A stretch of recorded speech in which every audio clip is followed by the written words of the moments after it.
Good afternoon, or good morning, good evening, wherever you are. It's my great pleasure to welcome you to this very important session to discuss women's health. My name is Shyam Bishen, and I head up the Center for Health and Healthcare at the World Economic Forum. It's my great pleasure to welcome Your Excellency, Minister Smriti Irani, esteemed speakers, as well as all distinguished guests here. We all know gender health gap affects everyone. It affects our families, our communities, our workplace, our societies. It has been mentioned that there are many implications for gender health gap. For example, a woman will spend an average of 9 years in poor health, affecting her abilities to work at home and in the community. We just launched a report earlier today together with our knowledge partner, McKinsey. It's called Closing the Women's Health Gap that we published this morning. It shows that not only we are able to avoid 75 million years of life loss due to poor health or early death per year, but also we can significantly boost global economy. The report finds that closing the gender health gap would enable women to participate more actively in the workforce, and this can lead to 1.7% increase in GDP. We are calling it a $1 trillion opportunity. We close the women's health gap, we are calling it a $1 trillion opportunity. So this is huge. Today, we also launched our Global Alliance for Women's Health together with some of the board members here. It's a collaboration with Bill and Melinda Gates Foundation. We had our first board meeting today, co-chaired by Her Excellency Nicia Trinidad Lima, the Health Minister of Brazil, and Dr. Anita Jedi, President of Gender Parity at Bill and Melinda Gates Foundation. We have other board members that are present here. We have Fairing, CEO. We also had the Managing Board Director from Siemens. We have a few other board members, the Executive Director of UNICEF, President of National Academy of Medicine, Health Minister or Secretary from Kenya, Finance Minister of Morocco. So these were other board members that participated in the discussion. Now, without further ado, I would like to hand it over to our great moderator, Gina Soufan, senior anchor from Ashraq News, who will moderate our discussion and properly introduce each panel speaker here. So over to you, Gina. Thank you so much, Shyam. Ladies and gentlemen, esteemed panelists, distinguished guests, and dear audience watching us live on Ashraq News Television and digital platforms, welcome to a pivotal discussion on an issue that lies at the heart of our shared future, closing the gender gap in health. Today, we stand on the cusp of making history as we launch the Global Alliance for Women's Health and the groundbreaking Women's Health Investment Case here at the World Economic Forum. Imagine a world where investing in women's health fosters a windfall for global economies, boosting them by an astounding $1 trillion, just as Shyam just said. Annually, a 1.7% increase in per capita GDP that fosters societies where everyone thrives. For too long, the profound disparities in women's health have cast long shadows over our progress, underscoring a dire need for change. Females form the bedrock of robust families, dynamic communities, and flourishing economies. They often bear the brunt of a legacy marred by gender bias, from the persistence of the male default in medical research to systemic underfunding of women's health. Yet within these challenges lies an unprecedented opportunity, the chance to infuse economies with vigor, simply by harnessing the untapped potential of female health. The equation is simple, yet powerful. For every dollar invested in women's health, threefold returns in economic growth await. It's an investment that transcends monetary value, unlocking cycles of prosperity that resonate through every layer of society, from education of our young girls to the leadership of women to the highest echelons of power. The statistics are more than numbers. They are a clarion call for urgent action. Women outliving men but spending 25% of that time in poor health, common drugs resulting in adverse side effects due to miscalculated doses for women, and the hidden cost of untreated conditions like premenstrual syndrome, which are more prevalent than male-specific conditions, yet significantly under-researched. Our panel today is more than a discussion. It's a catalyst for real and measurable change. The Global Alliance for Women's Health embodies a mission to ignite investments, spur innovation, and shape agendas to bridge the health gap that women disproportionately bear. We are not just advocating for equality in health, we are strategizing for a future where every woman's well-being is a cornerstone of economic strength and societal well-being. Join us as we embark on this journey of transformation, because when we invest in women's health, we invest in the wealth of the world. And I am extremely honored to be joined on this session by Her Excellency Smriti Zubin Irani, Minister of Women and Child Development of India, Anita Zaidi, who is the President of Gender Equality at the Bill and Melinda Gates Foundation, who co-chairs the Global Alliance for Women's Health, Bernd Montag, the Chief Executive Officer at Siemens Healthineers, and Per Falk, the President of Ferring Pharmaceuticals. And allow me to open the discussion with you, Anita. So why the Alliance now? Why the Alliance first? Why the Alliance now? And why was it very important for you to frame the whole issue of women's health care as a gender inequality issue? Yeah, thank you for that. And so what the opportunity in front of us is actually laid out very clearly in this report, where women's health has been a long underinvested, neglected area in global health, but actually overall in all of the investments that we make. And there's so much that we can do and so much potential that there is to make rapid advances in this field, that we felt that the moment is right to bring together a multi-stakeholder platform to bring attention to this issue, to increase investments in women's R&D. There's so many health problems that women have that have been very long understudied, under-researched, lack of data, so that we address the lack of research and science and innovation in women's health, that we bring attention to the poor health care that women get, and how do we change that. And we also pay attention to the lack of data that exists about women's health. And now, of course, the added benefit, and we are at the World Economic Forum, is the tremendous economic return that investing in women's health can make. And that's what this report has outlined, and I encourage all of you to read it. Further, we know now that there are actually tools that already exist and innovations that already exist, that if we use them widely, they would make a huge difference in women's and girls' lives around the world, and they would make a huge difference in the economies. One example is the HPV vaccine that we can come back to. We can come back to that. I'd like to move to Your Excellency. Do you think that we've been looking at women's health care for too long from very narrow perspectives and missing out on sort of linking the dots? I mean, what can you tell us after long years of experimenting with very remarkable initiatives in India when it comes to women's health care? I think women's healthcare systems or conversations never were mainstreamed. And that has been one of the greatest challenges. How do you provide solution to an issue which is never spoken of? Yeah. Mostly, there is a presumption that women do not want the psychological burden of their own medical challenge to fall upon their family unit or hinder the economic progression of their contribution. And that is why they tend to either self-medicate or not medicate at all. From the Indian experience, let me provide you a big context. Post-2014, when Prime Minister Modi took office. In the year 2010-11, there was a World Bank report which said that if there is a lack of sanitation facilities for women, there is a negative 6% burden on the GDP of India. That being said, there was also the issue of security of women who were violated if they decided to defecate in the open. Now, this information being available was politically and administratively acted upon by Prime Minister Modi, who first said that if you want to ensure the health and dignity of women, let's start building toilets. Now, Sufan, from a cultural context, building toilets has never been politically glamorous.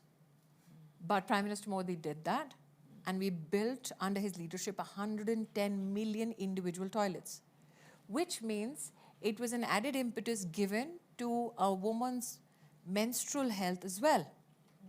Under Prime Minister Modi, for the first time in the history of our country, we had an administrative protocol set up for menstrual hygiene management by governments at the center, state, including administration at the district or the grassroots village, which means that the narrative about women's health was mainstreamed politically and administratively.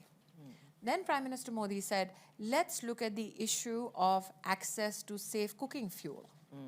100 million poor women given cooking fuel clean, subsidized directly by Prime Minister Modi.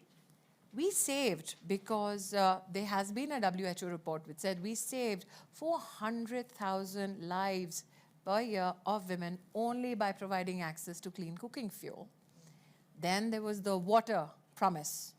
130 million individual portable water connections given to poor families, women who spent half a day either collecting firewood or collecting water for their domestic consumption, lessening their burden. And then came a program called the Ayushman Bharat, which is the world's largest healthcare system. Let me come back to this program when we talk about access, Your Excellency. I want to move to Bernd here and ask, why are you joining the alliance? So we are, as Ms. Healthy News, so there's a little bit of a commercial break now. We are, even if it doesn't sound like it, we are a young company. Yeah? So we are a public company since 6 years. But what we really want to achieve is the transition from a technology company, which is respected for the great equipment, to something bigger. Yeah? And we gave ourselves a purpose. We pioneer breakthroughs in healthcare for everyone, everywhere, sustainably. And this is not a tagline. This is something which is a real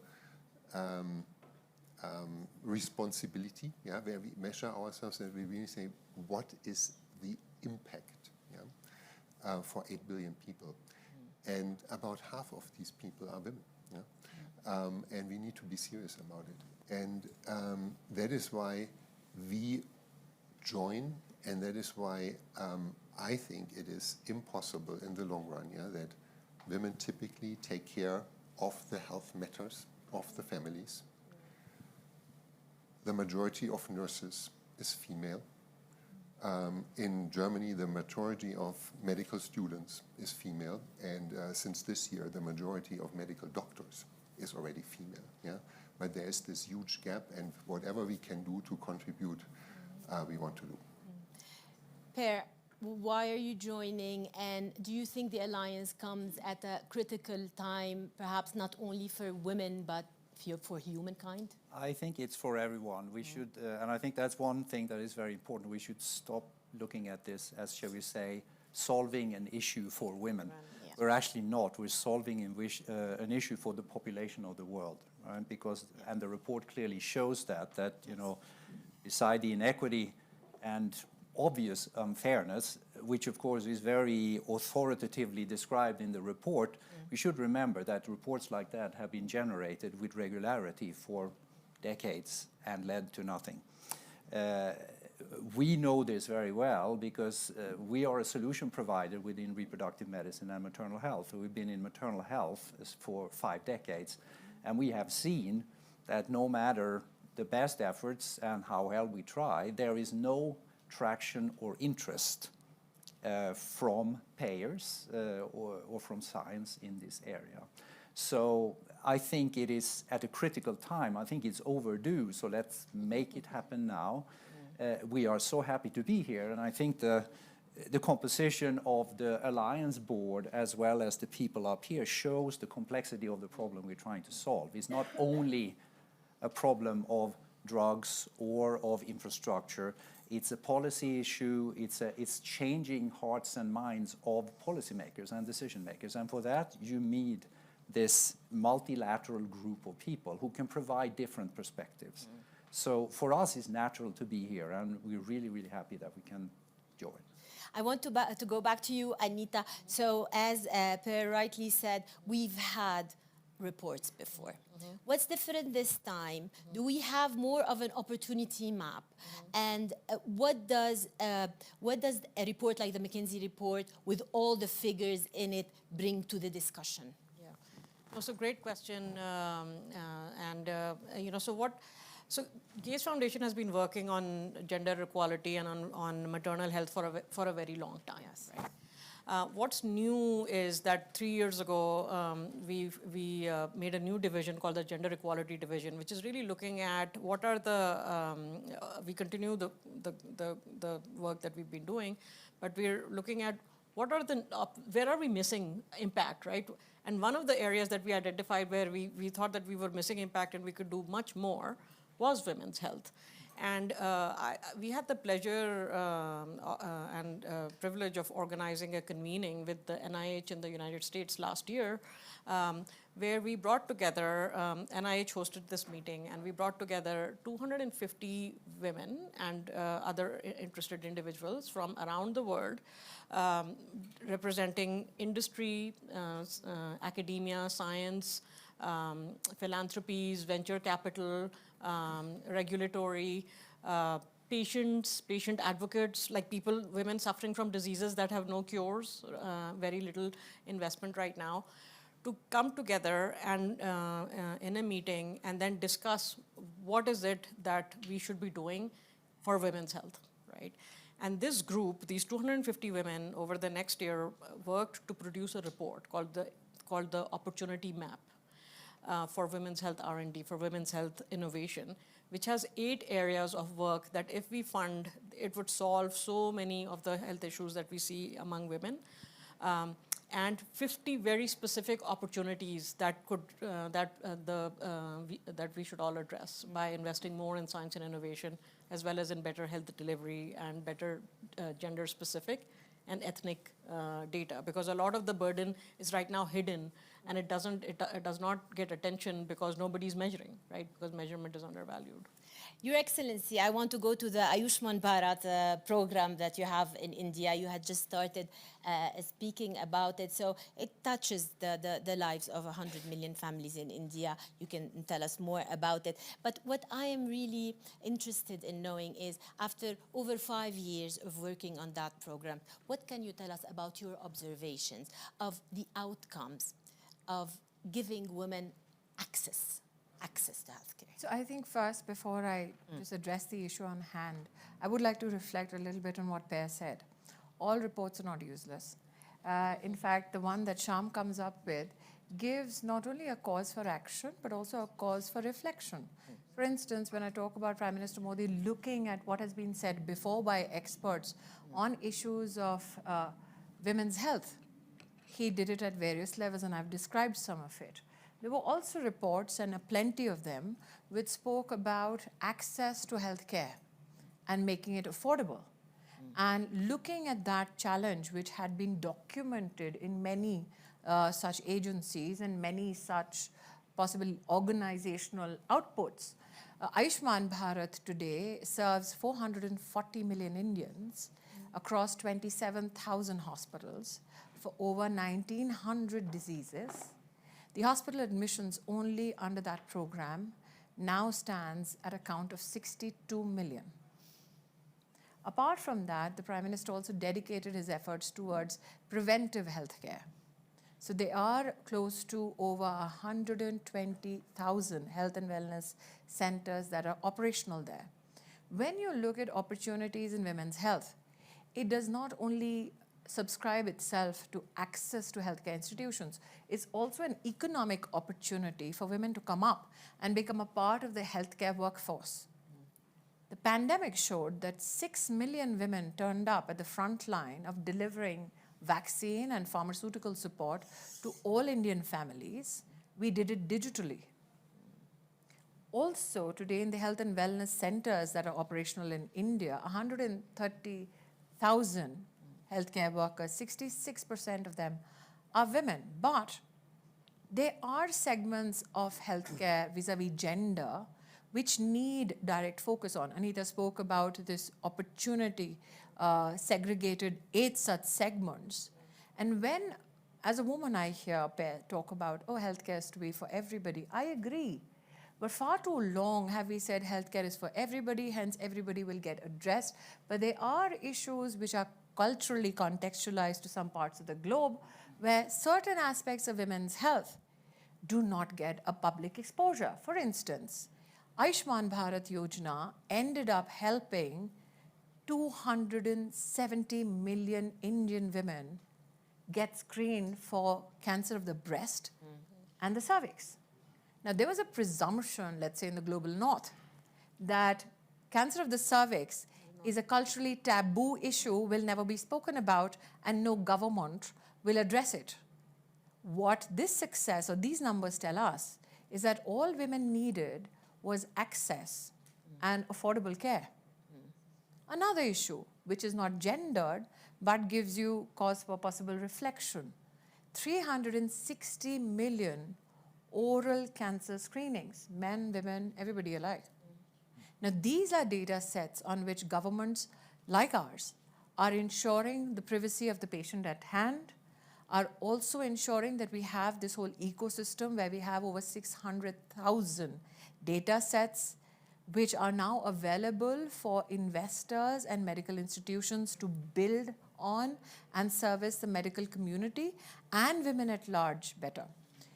My work, let's say in the Ministry of Women and Child Development, we have created something called the Portion Tracker, which is a digital platform where 2.2 million women feed data from 1.4 million nutrition centers. It covers 100 million beneficiaries. 25 million are women who are pregnant and lactating. 75 million are kids under the age of 6. We track them monthly, and Sufan, you'll be shocked that WHO standards of measuring nutrition mostly has smaller sample sizes of families that are measured. We measured 75 million children every month as per WHO standards. We made that data digitally available to local governments, but also at the center, we red flag each and every child who possibly has had their nutritional status challenged, till such time, if one child is found to be severely, acutely malnourished, the medical officer lands up at the door, along with wage support for the mother so that we can give them institutional care till such time the child is completely healed. We will come back to data and specifically with women's health care. Bernd, I want to go to you, back to access, and which you have identified as a strategic growth vector. I want to ask where you see the opportunity and if you can illustrate through some examples. Yeah, I mean, a little bit where we come from, yeah, and I say it, I don't want to be too negative, yeah. I mean, typically we come from an environment where our business is to cater even better technologies to those who already have it, yeah? And we are working with the leading institutions, they are our innovation partners, and we can rely on the ecosystem existing, yeah? So there is the MD Anderson Cancer Center, and they need a better CT scanner, Linac, and whatever, and then here we are, and we are proud, yeah? So that is a little bit of a caricature, yeah? So, but in this transition to really be about for everyone, everywhere, we have clearly understood we cannot wait for the ecosystem to call us. Yeah? We need to help building the ecosystem. We have to transcend our normal way of looking at ourselves, and we need to go into new types of partnerships. And we need to be inspired not only by those who have it all, but by those who don't have it. Yeah, so and that this is an as proud source of innovation as the next level of whatever, cancer care, image quality, or whatever what it is. Yeah, so this is the transition. For that, we build partnerships with NGOs, with governments, but also with healthcare providers who have the same target, yeah, to solve the access to care issues, whether it is in the US even, yeah, where there is a big difference in coverage, yeah, depending on where in the city you live, to emerging countries. Yeah? And one of the topics is similar to what you mentioned, high focus on bringing breast cancer screening to underprivileged communities yeah, with mobile deployments as one of the examples, yeah, whether it's in the US or in India. Let me pick on some of what Bernd said and come to you, Per, because he said the word innovation and he said access. And you have solved a problem of access through innovation when you came up with a drug that resists sensitivity of oxytocin, I hope I'm saying it correctly, to heat. And oxytocin is really needed for women who get bleeding after they give birth. How did this invention come about? Okay. Yeah. How did you come with it? And how many lives is it saving? Well, let's start about what happened and how we and again, we could never have done this ourselves. Bernd's point is very valid here. This is thanks to a very constructive public-private partnership, starting with the WHO and MSD from others. So in 2013, the WHO, recognizing the heat and climate sensitivity of oxytocin, which actually puts women at risk, because when you have a profuse bleeding, you don't have much time to stop it. So if you start using a drug which may not be fully potent, you increase the risk of a fatality significantly. So there was a request for proposal for a uterotonic, whatever it looks like, that could withstand temperature and therefore did not require refrigeration in transport or in storage.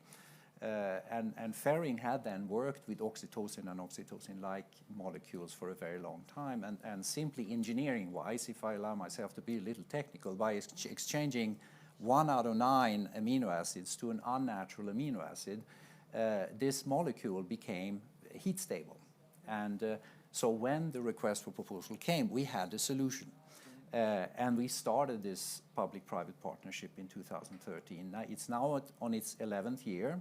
It's moving into its second wave of clinical trials and validation, because it's not like we have a molecule, we give it to the WHO and they go out and try it. We went together through a 30,000 trial, 30,000 women in a prospective controlled clinical trial to validate the safety and efficacy of the product. We got it approved in Swissmedic first. Now we have a commitment to the partnership that we will ensure regulatory approval in all low and low middle income countries in the world, which is close to 90, and most of them probably countries where we usually do not operate or do business. And we're also responsible to train healthcare providers to do this properly. So for us, this has been, I would say, a transforming moment, because it sort of puts us on the global health care map as an important contributor to a global ecosystem, right? And I would just end by saying these partnerships are not necessarily easy. I think there have been many times when the people around the table, and I can attest to that, have sort of wondered why we're actually here, because we do see things different. But I'll come back to you with public-private partnerships, but I want to go to Anita here and ask her, you've been through, from your experience, long years of different kinds of collaborations. What can you tell us about the type of collaborations that can really push innovation? Yeah, so I'd say 3 things, Zaina. One is bring people from different types of backgrounds together. You know, people who are like improbable partnerships, people who've not had a chance to be in the room together. And in fact, the Innovation Equity Forum that I just talked to you about, those 250 women, literally many of them were crying because they said they had never been in a room together talking to a venture capitalist or talking to industry or talking to scientific experts in a disease that they suffered, right? And so just creating the convening and the opportunity for improbable partnerships, improbable people who have an interest in the area, right, to come together. That's something that we have to do better, and I think it's a real opportunity for women's health area. I've had the privilege of doing it in other parts, like typhoid was like that. We didn't have a solution for typhoid, and yet we knew that there was a solution possible. You just had to bring all of the different people together to make it happen, right? So that's one thing. The other thing is like the commitment, right? People who are really committed, who are not just like talking heads, like they really want to get stuff done. So if you can do those 2 things, diverse group of individuals and committed individuals, you can really make things happen. That's my experience. Your Excellency, I heard you once say that there's a confidence gap that needs to be bridged to move from failure to success. Can you tell me what you mean, what you really meant by that when it comes to women healthcare? Well, I'd said this back home, that women have no problems speaking up. The problem is, how much are they heard? And I think that articulates the gap. It is not as if the challenge or the opportunity or the capacity to address the challenge did not exist. As Anita says, there's a need to get convergence. There's a need to get money on the table to supplement the cause.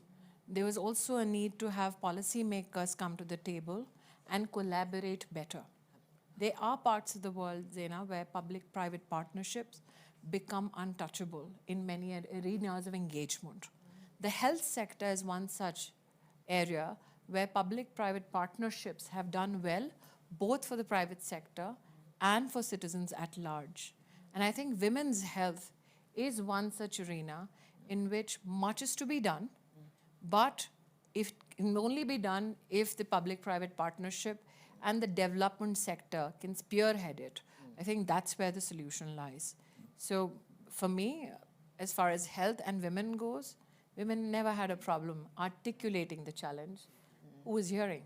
Now there are many years, and that's, I think, a cause for celebration. And this is where I come back to you, Per. We were just starting to tell us about what it felt like to sit with the stakeholders at the table the first time, each coming from a different world. What level of trust was there in the air? I think there was a long period of feeling each other out and trying to come to grips with what is our actual incentive for sitting at this table. And I think the challenge with the public-private partnership runs around economy, of course, right? Where we have to respect how we sustain ourselves as organizations, and to find a way to come over that step, right? That for me, as the president of a pharmaceutical company, no one gives me money. And I have responsibilities for sustaining my organization of 8,000 people with salaries, they're breadwinners, and with infrastructure that allows my organization to exist and grow and thrive. And for that, I will need the money that is left after I've sold something, pay taxes, dues, and fees, and then I can decide what to do. Then there are other funding agencies that I can't use, but you know, we basically have to overcome that. And I think there was a lot of doubts in the beginning. There was a lot of, I wouldn't say conflict. I commend everyone who has been at this table, people who have come and gone. But what kept us together in the end and kept us at the table was that we're all here to solve a vital problem. 70,000 women die every year from profuse bleeding after delivery. Most of those deaths are clearly preventable, and the consequences of those deaths are, of course, a tragedy and unacceptable. It's a loss of life, but it's a loss of so much more for the family that in the end we found a way. And I think now, after 11 years, we are very comfortable in working with each other and finding good solutions. Bernd, I'll go to you with this. Per just said basically in one of his points that philanthropy cannot solve alone the women healthcare issue. You have to have real investments. Now, you as Siemens Healthineers, okay, you take equipment, state-of-the-art equipment to underserved communities. You can't just leave them and go. I mean, I'm sure there's a lot to be done, capacity building, education, working with the local community. Walk me through the cycle and tell me when you think business kicks in. So in order to address this challenge, yeah, we are, as part of especially of this access to care program, very actively partnering with, on the one hand, local governments, local providers, and NGOs, yeah, so that we build the infrastructure, which is critical. And when as you said, it only makes sense, it is only sustainable when it's a source of income. Yeah, we cannot. I mean, as much it sounds more noble to donate, it's not sustainable. Yeah, so we need to find a way to do this. On the other hand, yeah, when looking at where we historically come from, yeah, we are not alone, yeah. I mean, you know, the world didn't have computer tomography and MRI scanners 40 years ago, so there was an effort to build the infrastructure so that this is replacing explorative surgery, yeah, which was standard of care back then. But it also didn't fall from the sky, so there was also some ecosystem building. And now some maybe overly trivial examples. When you look at it, I don't know rural India as good as you do, yeah? But when you look at how much access to Coke, Coca-Cola is in the world, yeah? So I don't know the data, yeah? But when you compare access to Coke with access to care, it shows that Coca-Cola did a good job in, you know, they are not donating the soft drink, yeah? So it's possible, yeah, to build the chain, yeah? It's a trivial example. When you look at cell phone coverage in LMICs, it's pretty amazing. So, and what is now more important, yeah? Healthcare, the cell phone, or Coca-Cola, yeah? So I think we have some role models, yeah, to be careful, yeah? But I would add to that is that you have to price it right for the people so they can afford it, right? And so many pharma companies don't do that, and then that becomes. But there are also some partnerships that can help in that regard when you guarantee volumes, correct? Exactly, that's the public-private partnerships or philanthropy can come in and see, hey, how can we catalyze this market, right? Vaccines, the Gavi, this is a really good example of how we have made vaccines available to children everywhere around the world. And the vaccines are made by pharma companies, but we've been able to, make a market for vaccines in developing countries so that everybody can get the vaccine by bringing the prices down. And that opportunity is there for women's health, right? That opportunity is there for taking, for all of us to act. Anita, also from your work, I mean, we're talking about heavy interventions, big inventions, capital-intensive technology. Are there sometimes small solutions to big problems? Absolutely. So just like we have vaccines, like very powerful public health tools, there are so many things that we can do which are very simple tools that can save millions of lives. So one example is postpartum hemorrhage that Per was talking about. Yeah. So the most common cause of dying during childbirth is bleeding after delivery. And until very recently, the standard of care was that you would do, if a woman started bleeding after the baby was born, that you would do one thing and then another thing and then another thing. From the Gates Foundation, we funded a very large study to show that if you actually, instead of doing one thing and then another thing and another thing and wasting time, if you put it all together as a bundle and you deliver it together, you save so many women from developing severe postpartum hemorrhage.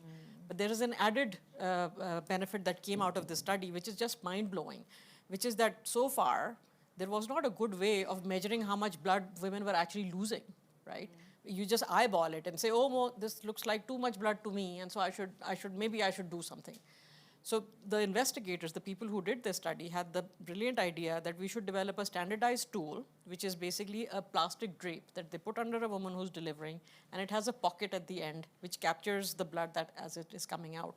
And there's measurement like you have in a cylinder or something, or a cup, how many ml. So they realized that when they were measuring it, they were detecting much more women bleeding more than they thought by visual looking, right? So they could see, oh, I should do something now because I can see that this is 300 ml or there's 500 ml. And when they started acting, the number of postpartum hemorrhage cases that they were diagnosing went up from like 3%, 4% to 16%, 20%, right? That type of number. Such a simple tool. And so when they acted on that number, huge impact on the number of women developing severe postpartum hemorrhage. So what's the intervention here? It's a plastic sheet with measurement on it, right? Cents, not even $1, that we can get out to every woman out there. Yeah. I have a HPV vaccine, can I just say, because that's an amazing vaccine, prevents cervical cancer. Cervical cancer, 600,000 cases every year, 340,000 deaths every year. It takes women in the prime of their lives, mothers with young children, right? The world had thought that you need 2 or 3 doses to prevent HPV infection, which is what leads to cervical cancer. Now we know, through actually data from India, that if girls can get 1 dose of HPV vaccine, it protects them from cervical cancer. How much did we save? So yeah, so you save so much money. You save giving them 3 doses of vaccine. So now you can immunize so many more girls. You don't just have to immunize the 9 to 11-year-old girls. You can go up to age 18, age 20, and save so many girls from getting a disease which is lethal, right? Yes. So I mean, and so the cost saving is huge, right? And the opportunity to have this simple tool, like it's a one and done for cervical cancer. That's where we are today. Yeah. We can do this. I was going to go back to Your Excellency with the HPV example, actually based on the Indian data. What can you tell us about all these studies, all these findings, the McKinsey report findings today, and how they can help health officials in pushing for more strategizing of preventive health care for women? I think that at the onset of the response, I would like to tell gentlemen to my right that care is available everywhere, not Coca-Cola. What the Alliance can help do actually is reflect on such reports over the past, let's say, decade and a half.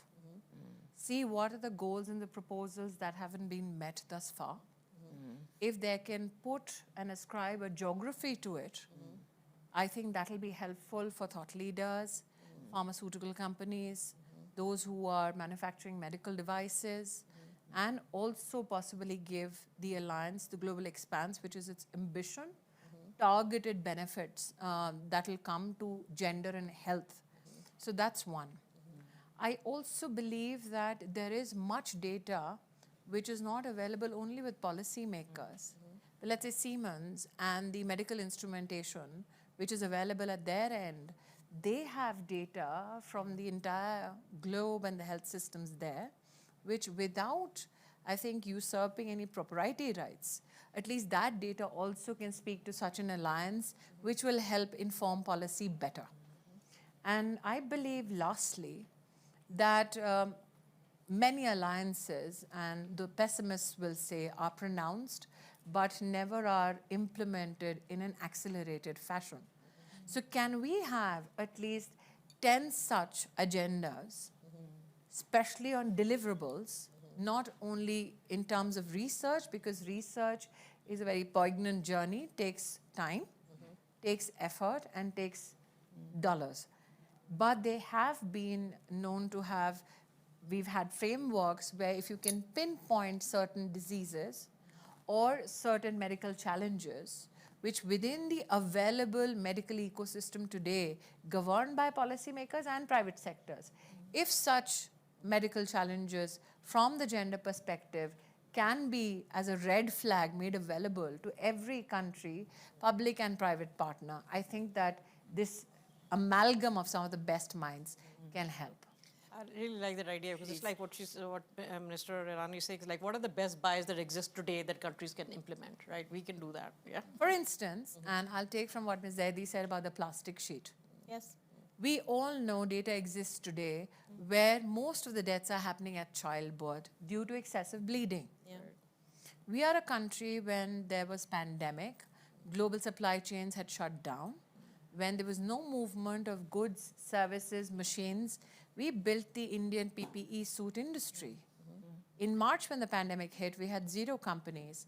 By May, we had 1,100 companies. By June, we became the second largest exporters of PPE suits in the world.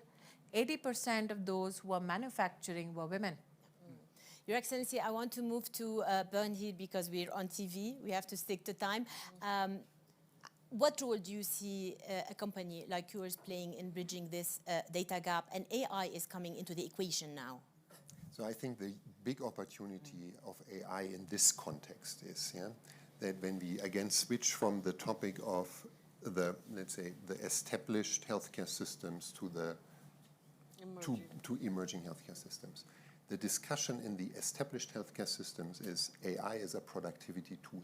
Yeah? How can I make the physician more efficient and so on? How can I solve the staff shortage problem? In this challenge, AI, it's about AI first. Yeah? So like instead of digitalization, there was digital first approaches.